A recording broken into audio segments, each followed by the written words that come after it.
Good morning student. आपण last लेक्चरमध्ये coherent sources, incoherent sources, condition for bright band, condition for dark band study केलं आहे. आता आपल्याला पुढचा पॉईंट स्टडी करायचा आहे यंग डबल स्लिट एक्सपेरिमेंट. हा थेरॉटिकल पॉईंट आहे. नीट जेईला यातलं काय लागेल ते मी पुन्हा सेपरेट घेणारच आहे. तर Young double slit experiment was the first experiment which proves phenomenon of interference practically. Interference ही फिनॉमिनन प्रॅक्टिकली व्हेरीफाय करणारा हा फर्स्ट एक्सपेरिमेंट आहे. मग एक्सपेरिमेंटल सेटअप काय होता बघा. He uses two wooden boards kept parallel to each other. First board is provided with a single pinhole and second board is provided with two pinholes. Okay. First board and screen is placed in front of two boards. Okay बघा, त्यानं काय use केलं होतं, दोन wooden board use केले होते. पहिलं board होतं त्याला एक पिन होल होतं आणि दुसऱ्या बोर्डला दोन पिन होल होते. आता पहिलं पिन होल आहे, it is illuminated by using sunlight. आता ह्या पहिल्या होलला बाय युजिंग सनलाईट इल्युमिनेट केलं होतं. आता हे दोन पिन होल बघा, जर मी याला एस म्हटलं तर हे S1, हे S2 झालं. आता हे दोन्ही सोर्स, हे दोन्ही पिन होल सेम पॅरेंट सोर्सपासून लाईट रिसीव्ह करतायत, बरोबर आहे. हे दोन्ही पिन होल सेम पॅरेंट सोर्सपासून लाईट रिसीव्ह करतायत. ऑब्वियसली हे दोन कोहरंट सोर्स होतील. According to Huygens principle this two secondary sources will act as the secondary source and emit light and emit secondary light. आता ह्या लाईट वेव्ह मीडियममधून travel होतील. During travel ते एकमेकाला ओव्हरलॅप होतील, एकमेकाला सुपर इम्पोज होतील in order to produce interference pattern on screen. मग आता बघा, लाईट अशी फॉरवर्डला प्रोपगेट होणार आहे. लाईट ही ट्रान्सव्हर्स वेव्ह आहे जिच्यामध्ये क्रस्ट आणि ट्रप असणार आहेत. मग मी पिंक पेननं क्रस्ट शो करणार आहे आणि ब्लॅक पेननं ट्रप शो करणार आहे. मग आता पहिला सोर्स आहे त्यानं क्रस्ट इमिट केला, दुसरा सोर्स आहे त्यानं देखील क्रस्ट इमिट केला. क्रस्टच्या नंतर ट्रप इमिट झाला, दुसऱ्याचा देखील ट्रप इमिट झाला. ट्रप नंतर पुन्हा क्रस्ट इमिट झाला, दुसरा सोर्स आहे त्याचा देखील क्रस्ट इमिट झाला. क्रस्टच्या नंतर पुन्हा ट्रप इमिट झाला, याचा देखील ट्रप इमिट झाला. पुन्हा याचा क्रस्ट इमिट झाला, याचा देखील क्रस्ट इमिट झाला. आता डायग्राम नीट बघा, हा मधला जो पोर्शन आलाय इथे लाईट एकमेकाला सुपर इम्पोज, लाईट वेव्ज आहेत ते एकमेकाला सुपर इम्पोज होत चालल्यात. पुन्हा क्रस्ट नंतर या सोर्सनं ट्रप इमिट केला,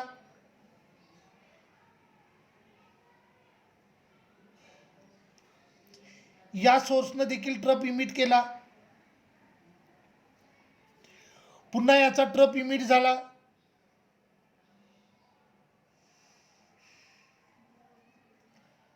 पुन्हा याचा देखील ट्रप इमिट झाला. हे असं कंटिन्युअसली होत गेलं आणि finally you will get interference pattern on screen.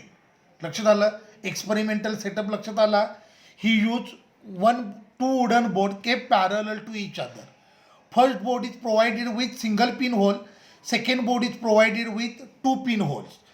First pinhole is illuminated by using sunlight. Now these two pinholes are receiving light from same parent source.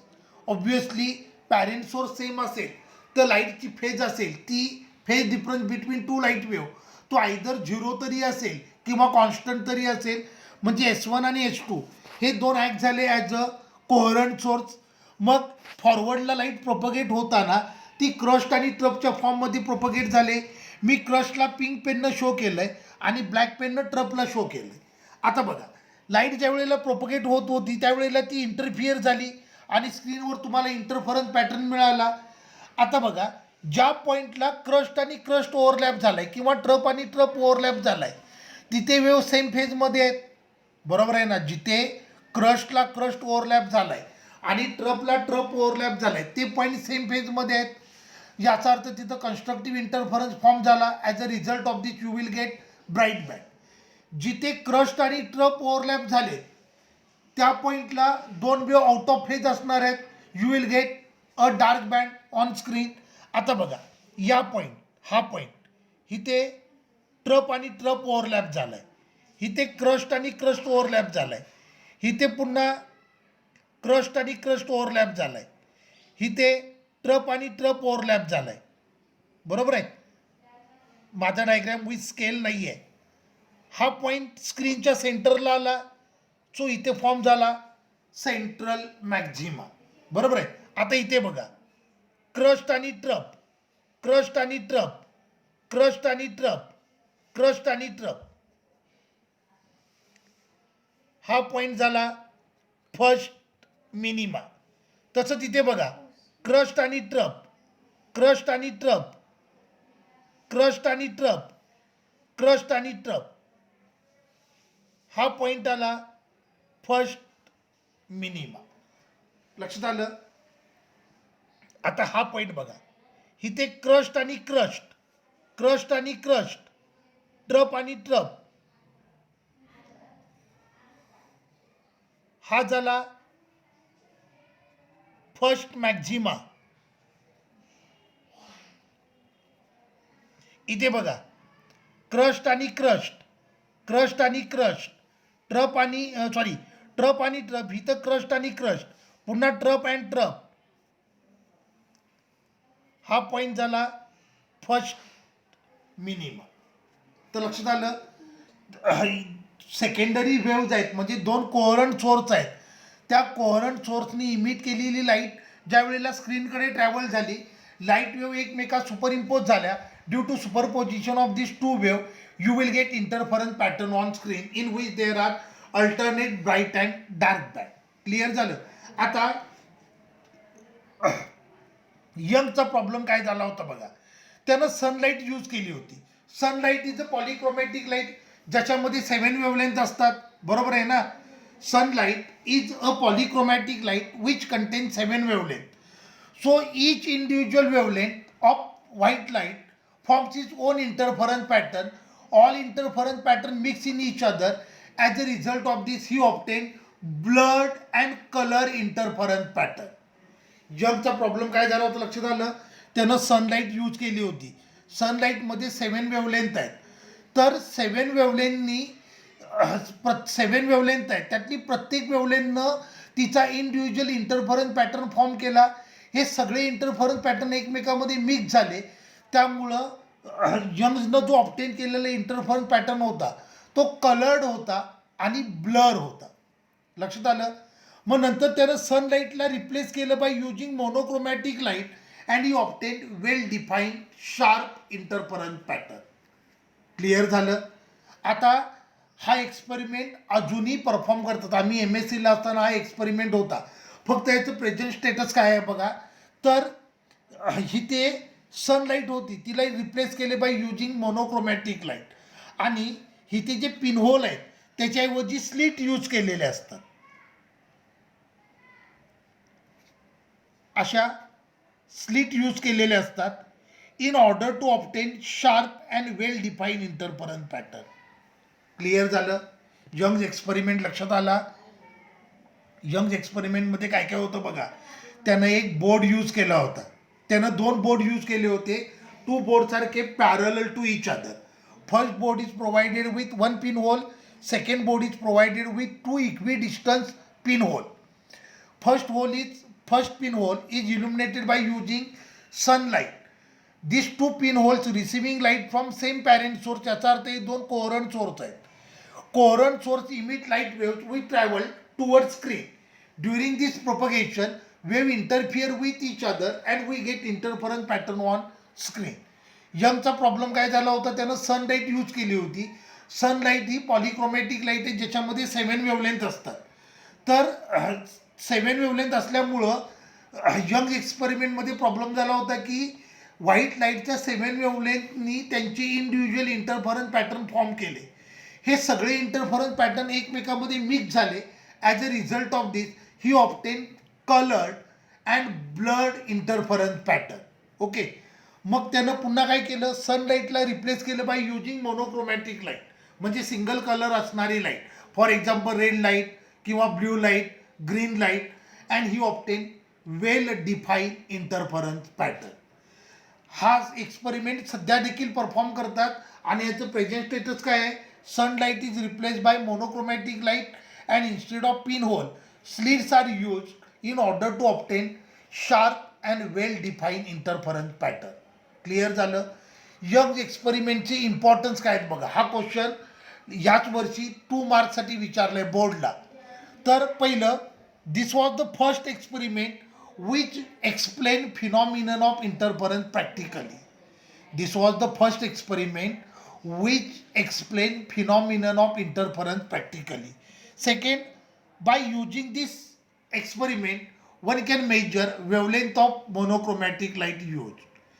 Okay, and third, this experiment verifies transverse nature of light. कारण interference हा longitudinal वेव्हचा जरी असला, longitudinal वेव्हचा देखील interference होतो आणि transverse वेव्हचा देखील होतो. तर या एक्सपेरिमेंटवरनं लाईटचं ट्रान्सवर्स नेचर देखील व्हेरीफाय करता आलं. तर हे त्याचे तीन इम्पॉर्टन्स. पहिला इम्पॉर्टन्स कोणता, this was the first experiment which explain phenomenon of interference practically. Second, by using this experiment one can measure wavelength of monochromatic light used. And third, by using this experiment we can verify transverse nature of light. मग आता JEE आणि नीटसाठी काय लागेल बघा. JEE आणि नीटसाठी काही ह्या एक्सपेरिमेंटची important observation आहे. जर सपोज करा out of 2 pin hole 1 pin hole is close, what will happen to interference pattern. Okay, 2 pin hole आहेत, त्यापैकी एक पिन होल क्लोज केलं, what will happen to interference pattern. तर या केसमध्ये interference pattern will disappear. Okay, 2 pin होलपैकी एक pin hole जर क्लोज केलं तर इंटरफरन्स पॅटर्न डिसअपियर होतो. ह्याच्यावरनं प्रूव्ह होतं in order to obtain interference pattern we required coherent sources. Clear झालं. पहिलं ऑब्झर्वेशन लक्षात आलं. जर 2 पैकी एक पिन होल क्लोज केलं तर स्क्रीनवरचा इंटरफरन्स पॅटर्न डिसअपियर होतो. ह्याच्यावरनं प्रूव्ह झालं in order to obtain interference pattern we required coherent source. Okay, आता हे 2 पिन होल आहेत. ह्या 2 पिन होलला ट्रान्सपरंट प्लास्टिक पेपरनं कव्हर केलं. 2 पिन होलला ट्रान्सपरंट प्लास्टिक पेपरनं हे केलं तर त्या केसमध्ये intensity contrast between bright and dark band decreases. Okay, plastic पेपरनं कव्हर केलं असेल पिन होलला, लाईट त्या प्लास्टिक पेपरमधून पास होणार आहे. ऑब्व्हियसली लाईटची इंटेन्सिटी कमी होणार. लाईटची इंटेन्सिटी कमी झाली की obviously contrast between bright and dark band will decrease. Okay, हे second observation. Third observation, 1 pin hole is covered with blue plastic paper and second is covered with green plastic paper. Okay, एक pin hole आहे त्याला blue कलरच्या plastic पेपरनं cover केलं आणि दुसऱ्या pin होलला आपण कव्हर केलं विथ ग्रीन प्लास्टिक पेपर. त्या केसमध्ये interference pattern will disappear from screen. असं का झालं, कारण आता ब्ल्यू प्लास्टिक पेपरनं कव्हर केलं असेल तर तिथून ब्ल्यू कलरची लाईट इमिट झाली, म्हणजे ब्ल्यू वेवलेंथ इमिट झाली. आणि ज्या पिन होलला तुम्ही ग्रीन कलरच्या प्लास्टिक पेपरनं कव्हर केलं आहे त्यानं ग्रीन कलरची लाईट इमिट केली, ग्रीन वेवलेंथ इमिट केली. आता कोहरंट सोर्सची डेफिनेशन काय असते, 2 sources of light are said to be coherent if they are emitting a light having same frequency or wavelength. बरोबर आहे. कोहरंट सोर्सना 2 सोर्सना कोहरंट म्हणण्यासाठी कंडिशन ही असते की त्यांनी सेम वेवलेंथ असणारी लाईट इमिट करायला पाहिजे. पण 2 पिन होलला तुम्ही 2 डिफरंट कलरच्या प्लास्टिक पेपरनं कव्हर केलं तर मात्र 2 वेगळ्या वेगळ्या वेवलेंथ इमिट होत आहेत. याचा अर्थ या केसमध्ये कोहरंट सोर्स राहणार नाही आहे. सो ऑब्व्हियसली इंटरफरन्स पॅटर्न होईल डिसअपियर. लक्षात आलं. हे काय मी म्हटलेलं कळलं का. कोहरंट सोर्स याचा अर्थ 2 source of light, 2 source of light emitting a light having same wavelength. जर एका पिन होलला तुम्ही कव्हर करताय with a blue plastic paper आणि दुसऱ्याला कव्हर करताय विथ ग्रीन प्लास्टिक पेपर, तर त्या केसमध्ये एक पिन होल आहे, एक सोर्स आहे, तो इमिट करेल ब्ल्यू वेवलेंथ, तर दुसरा सोर्स आहे तो इमिट करेल ग्रीन वेवलेंथ. या केसमध्ये कोहरंट सोर्स राहणार नाही, कोहरंट सोर्स राहणार नाही, त्यामुळे ऑब्व्हियसली इंटरफरन्स पॅटर्न होईल डिसॲपियर. आता सपोज करा तुम्ही यूज केली पॉलिक्रोमॅटिक लाईट, तर मी मगाशी म्हटलं तसं पॉलिक्रोमॅटिक लाईट यूज केली तर पॉलिक्रोमॅटिक लाईटमध्ये जेवढ्या वेवलेंथ असतील त्यातली प्रत्येक वेवलेंथ तिचा इंडिव्हिज्युअल इंटरफरन्स पॅटर्न फॉर्म करेल, सगळे पॅटर्न एकमेकांमध्ये मिक्स होतील. As a result of this you will gate blood and coloured interference pattern. Clear झालं? तर हे होतं यंग डबल स्लिट एक्सपेरिमेंट. आता आपल्याला काही नीट आणि जेईचे पॉईंट स्टडी करायचे आहेत.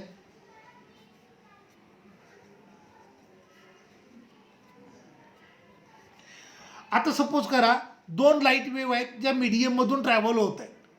Two light waves are travelling through a medium. First wave has amplitude A1, second wave has amplitude A2, आणि सपोज करा त्यांच्यामध्ये फेज डिफरन्स आहे थीटा. पहिली वेव्ह आहे तिचा एम्प्लिट्यूड आहे A1, दुसरी वेव्ह आहे तिचा एम्प्लिट्यूड आहे A2, आणि त्यांच्यामधला फेज डिफरन्स आहे थीटा. तर रिझल्टंट वेव्ह असेल तिचं एम्प्लिट्यूड असेल R is equal to under A1 square plus A2 square plus 2 A1 A2 cos theta. लक्षात आलं? दोन वेव्ह मीडियममधून ट्रॅव्हल होत आहेत. पहिली वेव्ह आहे तिचा ॲम्प्लिट्यूड आहे A1, दुसऱ्या वेव्हचा ॲम्प्लिट्यूड आहे A2, आणि त्यांच्यामध्ये अँगल किती आहे थीटा, फेज डिफरन्स किती आहे थीटा. ह्या दोन वेव्ह सुपर इम्पोज झाल्या in order to produce a resultant wave. तर रिझल्टंट वेव्हचं ॲम्प्लिट्यूड असेल R is equal to under A1 square plus A2 square plus 2 A1 A2 cos theta. हे parallelogram law आहे, आपण ऑसिलेशनमध्ये पण स्टडी केलं आहे. सपोज करा if A1 is equal to A2, तर त्या केसमध्ये R असेल under A square plus A square plus 2 A1 A2 म्हणजे 2A स्क्वेअर कॉस थीटा. बरोबर आहे? म्हणजे हे आलं 2A square into bracket 1 plus cos theta, 1 plus cos theta म्हणजे 2 कॉस स्क्वेअर थीटा बाय 2. म्हणजे हे मला मिळालं R is equal to under 2A square into 2 cos square theta by 2. म्हणजे हे आलं under 4A square cos square theta by 2. So R is equal to आलं 2A cos theta by 2. हे दोन इम्पॉर्टंट रिलेशन. हे पहिलं रिलेशन, जर amplitude individual वेव्हचे ॲम्प्लिट्यूड अनइक्वल असतील तर रिझल्टंट ॲम्प्लिट्यूड असेल R is equal to under A1 square plus A2 square plus 2 A1 A2 cos theta. जर दोन वेव्हचे ॲम्प्लिट्यूड सेम असतील आणि त्यांच्यामध्ये अँगल असेल, फेज डिफरन्स असेल थीटा, तर रिझल्टंट ॲम्प्लिट्यूड येईल 2A कॉस थीटा बाय 2. आता first, if two waves are in same phase, जर दोन वेव्ह सेम फेजमध्ये असतील तर थीटा 0 डिग्री असेल.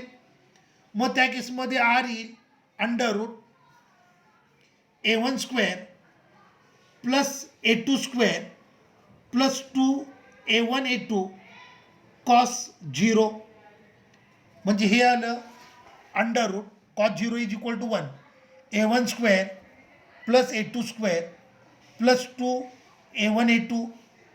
सो हे आलं R is equal to under A1 plus A2 whole square. So R is equal to A1 plus A2. लक्षात आलं? If two waves are in same phase then resultant amplitude of wave, दोन wave जर same फेजमध्ये असतील तर त्यांच्यातला phase difference 0 असेल. मग त्या केसमध्ये रिझल्टंट ॲम्प्लिट्यूड येईल R is equal to A1 plus A2, आणि हे वेव्हचं मॅक्झिमम ॲम्प्लिट्यूड असेल. If A1 is equal to A2 then R is equal to 2 times A. आता सपोज करा दोन वेव्ह आउट ऑफ फेज आहेत. दोन वेव्ह जर आउट ऑफ फेज असतील, 180 डिग्री आउट ऑफ फेज असतील, तर थिटा झाला 180 डिग्री. मग रिझल्टंट ॲम्प्लिट्यूड किती येईल बघा, R is equal to under root A1 square plus A2 square plus 2A1 A2 cos 180. Cos 180 म्हणजे -1, म्हणजे हे आलं under root A1 square plus A2 square minus 2A1 A2. याचा अर्थ आर इज इक्वल टू आलं under root A1 minus A2 whole square. So R minimum, हे minimum amplitude असेल, is equal to A1 minus A2. बरोबर आहे.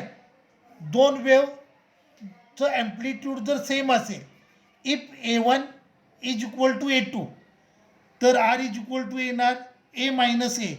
So R minimum is equal to 0. कळलं. दोन wave जर सेम फेजमध्ये असतील then you will get maximum amplitude of wave. आणि मॅक्झिमम ॲम्प्लिट्यूड असेल A1 प्लस A2, किंवा दोन वेवचं इंडिव्हिज्युअल वेवचं ॲम्प्लिट्यूड सेम असेल तर आर इज इक्वल टू येईल 2A. ही मॅक्झिमम ॲम्प्लिट्यूड झाली. दोन वेव जर 180 डिग्री आउट ऑफ फेज असतील तर ॲम्प्लिट्यूड मिनिमम असेल, आणि मिनिमम ॲम्प्लिट्यूड असेल R minimum is equal to A1 minus A2. दोन वेवचं ॲम्प्लिट्यूड जर इक्वल असेल तर R minimum is equal to 0.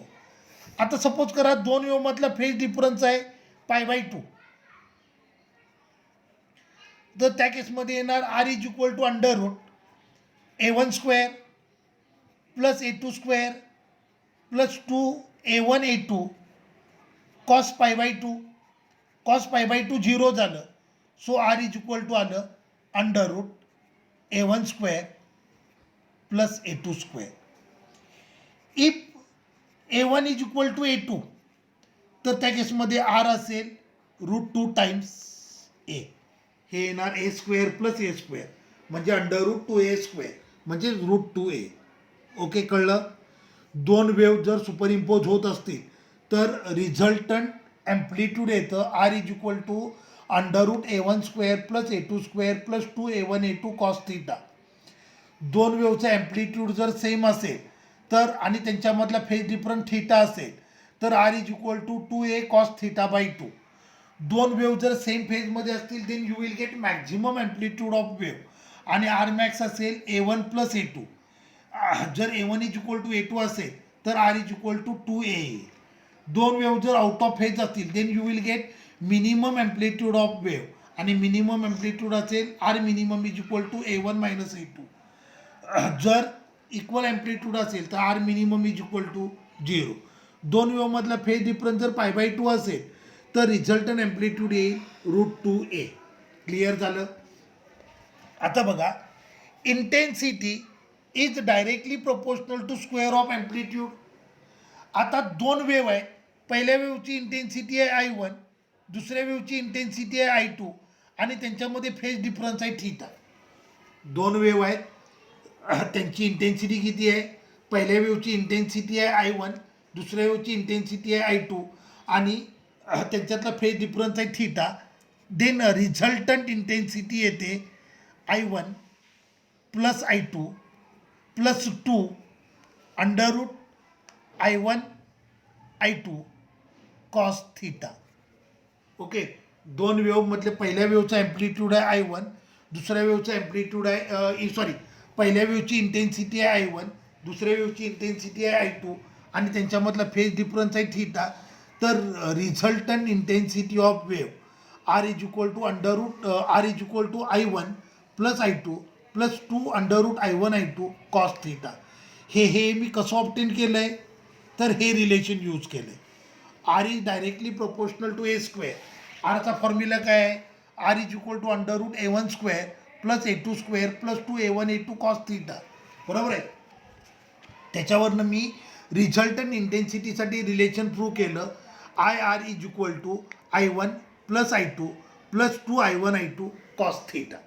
लक्षात आलं. So when two waves undergo superposition, individual waves has intensity I1 and I2 and theta is phase difference between them. Then resultant intensity असते I1 plus I2 plus 2 under root I1 I2 cos theta. Okay, आता बघा, if I1 is equal to I2 is equal to I.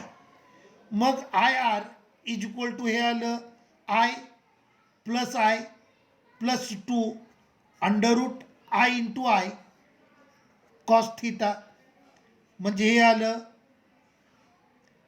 2I plus 2I square cos theta. हे आलं 2I plus 2I cos theta. 2I common घेतलं म्हणजे ब्रॅकेटमध्ये आलं 1 plus cos theta. 1 plus cos theta म्हणजे 2 cos square theta by 2, म्हणजे हे आलं 2I into 2 cos square theta by 2. So हे आलं 4I cos square theta by 2. IR is equal to.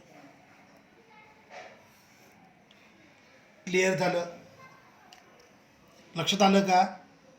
आता बघा, if two waves are in same phase that is theta is equal to 0 degree, मग resultant intensity किती येते बघूयात.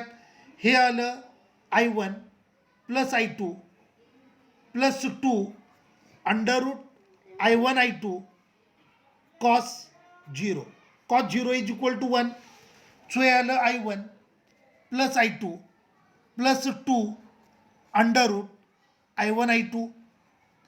So I is equal to हा formula आला under root I1 plus under root I2 whole square. कळलं का? हे वरचं एक्सपान्शन या फॉर्म्युलाचं आहे. Root I1 plus root I2 whole square is equal to किती येतं? I1 plus I2 plus 2 I1 I2. ही इंटेन्सिटी मॅक्झिमम असेल. सो आता लक्षात काय ठेवायचं, if two waves are in same phase, तर त्या केसमध्ये you will get maximum intensity of wave. Second, if two waves are 180 degree out of phase, त्या केसमध्ये रिलेशन येईल. एक मिनिट अजून एक सांगायचं राहिलं. If I1 is equal to I2 is equal to I असेल, म्हणजे इंडिव्हिज्युअल वेव्ज आहेत त्यांची इंटेन्सिटी सेम आहे, तर I मॅक्स येणार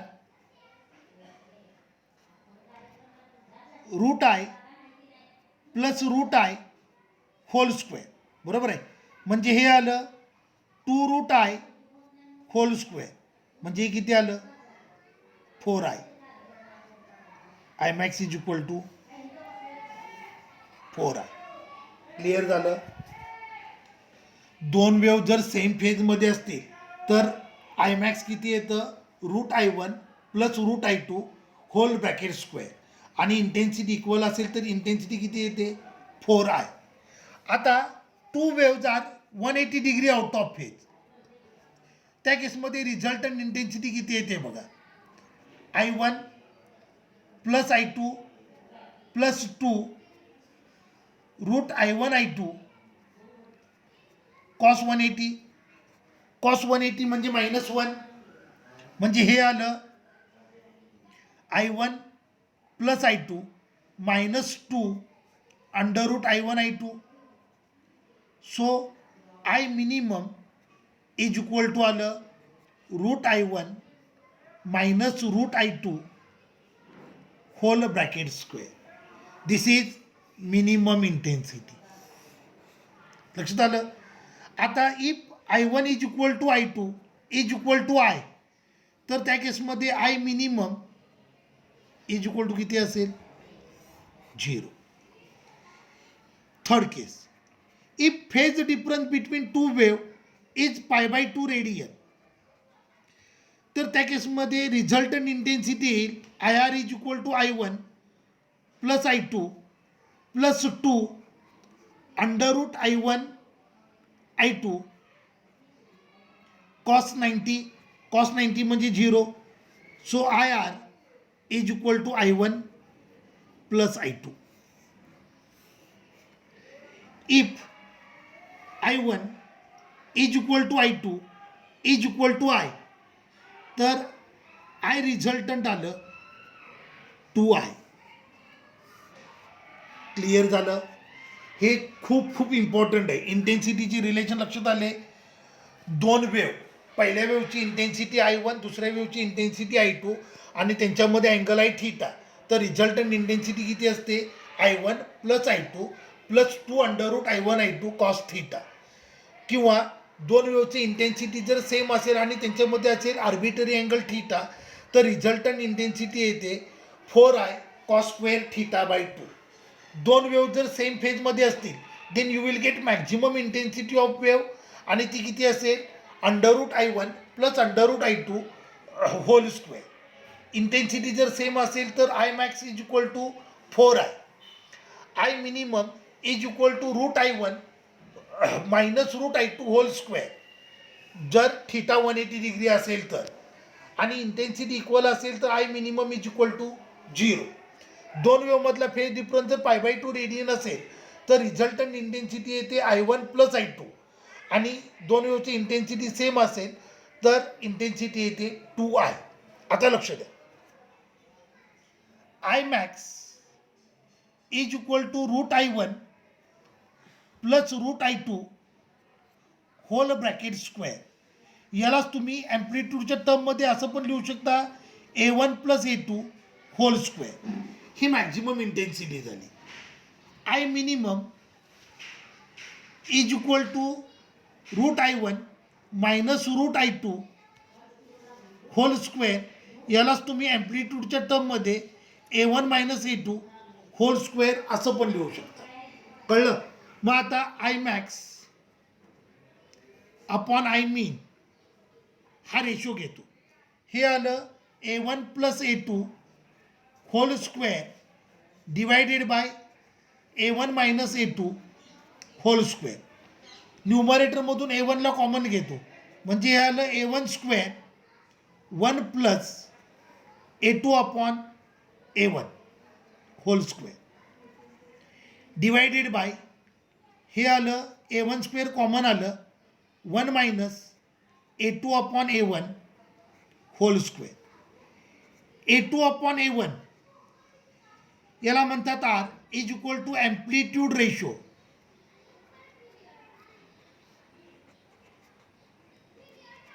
ॲम्प्लिट्यूड रेशो. मग हे A1 स्क्वेअर कॅन्सल झालं. मग ह्याच्यावरनं I max upon I mean is equal to आपल्याकडे रिलेशन आले √I1 plus √I2 whole square divided by √I1 minus √I2 whole square इंटेन्सिटीच्या टर्ममध्ये, किंवा A1 plus A2 whole square divided by A1 minus A2 whole square in terms of amplitude, किंवा हे आलं 1 plus R whole square divided by 1 minus R whole square in terms of amplitude ratio. हे नीट JEE साठीचं खूप important relation. Clear झालं? I max upon I mean is equal to √I1 plus √I2 whole square divided by √I1 minus √I2 whole square, किंवा A1 plus A2 whole square divided by A1 minus A2 whole square, किंवा 1 plus R whole square divided by 1 minus R whole square. Okay. आता पुढचा point आहे relation between slit width and intensity. आता स्लिटची width जेवढी जास्त असेल तेवढी इंटेन्सिटी जास्त असणार. So intensity is directly proportional to slit width. बरोबर आहे ना? खिडकीचा गॅप जेवढा मोठा ठेवाल तेवढी लाईट जास्त आत येणार, म्हणजे स्लिट विड्थ जेवढी जास्त असेल तेवढी इंटेन्सिटी पण जास्त असेल. So intensity directly proportional to slit width. Therefore I1 upon I2 is equal to W1 upon W2. Clear झालं? I1 upon I2 is directly proportional to W1 upon W2. आता intensity directly proportional to square of amplitude. मग A1 square upon A2 square must be equal to W1 upon W2. मग याच्यावरून आपल्याला relation मिळालं A1 upon A2 is always equal to √W1 upon W2. यावर देखील एकदा नीटला numerical विचारलं. Clear झालं? सो आज आपण खूप इम्पॉर्टंट JEE वाले पॉईंट स्टडी केले. Which relate with intensity and amplitude. मग आता लक्ष द्या, मी इथं सगळं लिहितो. ओके, दोन वेव्स ज्यांचा एम्प्लिट्यूड आहे A1 आणि A2 आणि त्यांच्यामधला फेज डिफरन्स आहे थीटा, तर रिझल्टंट एम्प्लिट्यूड असतं R is equal to under root A1 square plus A2 square plus 2 A1 A2 cos theta. बरोबर आहे. जर ॲम्प्लिट्यूड इक्वल असेल तर फॉर्म्युला येतो 2A कॉस थीटा बाय 2. हेच इंटेन्सिटीचं रिलेशन येतं. Intensity is equal to root I1, sorry, इंटेन्सिटीचं रिलेशन येतं IR is equal to I1 plus I2 plus 2 root I1 I2 cos theta. बरोबर आहे. दोन wave having amplitude A1 and A2 and phase different theta, resultant amplitude असतं under root A1 square plus A2 square plus 2 A1 A2 cos theta. तर intensity असते I1 plus I2 plus 2 root I1 I2 cos theta. Amplitude जर equal असेल तर resultant amplitude येतं 2A cos theta by 2. तर resultant intensity येते 4I cos square theta by 2. दोन wave जर सेम फेजमध्ये असतील तर रिझल्टंट ॲम्प्लिट्यूड मॅक्झिमम असतं आणि ते असतं A1 प्लस A2. तर दोन वेव सेम फेजमध्ये असतील तर रिझल्टंट इंटेन्सिटी असते root I1 plus root I2 whole bracket square is equal to A1 plus A2 whole square.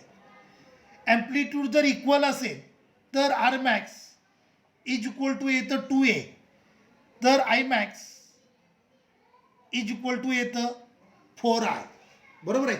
दोन वेव जर आउट ऑफ फेज असतील तर इंटेन्सिटी ॲम्प्लिट्यूड मिनिमम असतं आणि मिनिमम ॲम्प्लिट्यूड असतं A1 मायनस A2. तर मिनिमम इंटेन्सिटी असते root I1 minus root I2 whole square म्हणजेच A1 minus A2 whole square. Amplitude जर इक्वल असेल तर आर मिनिमम 0 असतं, आय मिनिमम देखील 0 असतं. आता दोन वेव आहेत, त्यांच्यातला फेज डिफरन्स π/2 आहे, तर आर येतं under root A1 square plus A2 square. बरोबर आहे.